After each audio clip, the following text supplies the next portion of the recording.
3 things you may be doing wrong when you're making your smoothie. Smoothies are a wonderful way to get a whole lot of fruits and veggies and other things into our body when we're on the go, and there's really a lot of reasons why we can have them, but there's also a way to do it wrong, and let's talk about that today. When we have a smoothie, for some reason, many people tend to have it very sweet. It's fine in certain ways, but when you are trying to keep healthy and you're trying to reduce the amount of sugar intake, you actually want to increase the amount of veggies you put in your smoothie and decrease the amount of fruits. So the proportion definitely plays a role. You can join me today to prepare my smoothie, and this is what I start with. Greens. I have probably about a cup and a half of spinach, which I'm going to put in my blender.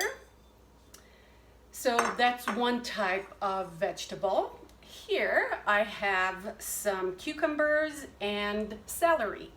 Cucumbers have silicone in them. They are very high in water, so technically I'm throwing in water. Celery is a wonderful way nature provides us with good sodium, so that goes in there.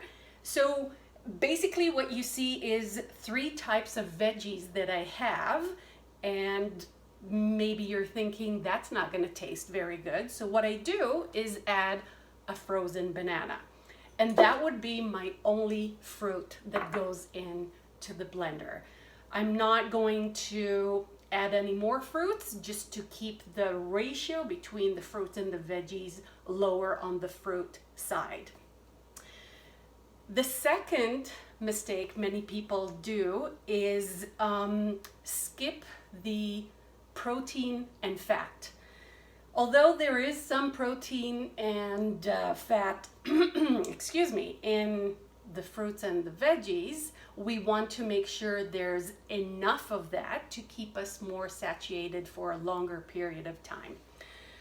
Today I'll be using protein powder that goes in here, and I will be using a little bit of coconut oil. You can switch the coconut oil into anything that you prefer. It could be nut butter, it could be maybe your liquid is going to be something of high fat. You can just throw in a bunch of nuts and seeds. I'm gonna put a little bit of coconut oil here. And the reason we want to make sure we have fat is to let all the fat soluble vitamins get better absorbed in our body. So here we go. We have the basics. Now we're going to add the liquid. I'm using almond milk, probably a cup or maybe a little bit more. And I'm gonna blend it and talk about the third mistake some people do. My smoothie is ready. A lot of people drink the smoothie through a straw and just swallow the smoothie right away and pretty fast. By doing so, we are skipping one of the most important initial stages of digestion, and that happens in the mouth. So when you are kind of sipping through without swooshing the smoothie in your mouth, you're not letting the food kind of work with the enzymes that you have in the saliva, and you're skipping an important stage of the digestion. It's a tough word to say. So make sure you do that too. Make sure you have enough veggies in your smoothie, you have fat and protein, and of course, you swoosh the smoothie in your mouth before swallowing it. Cheers.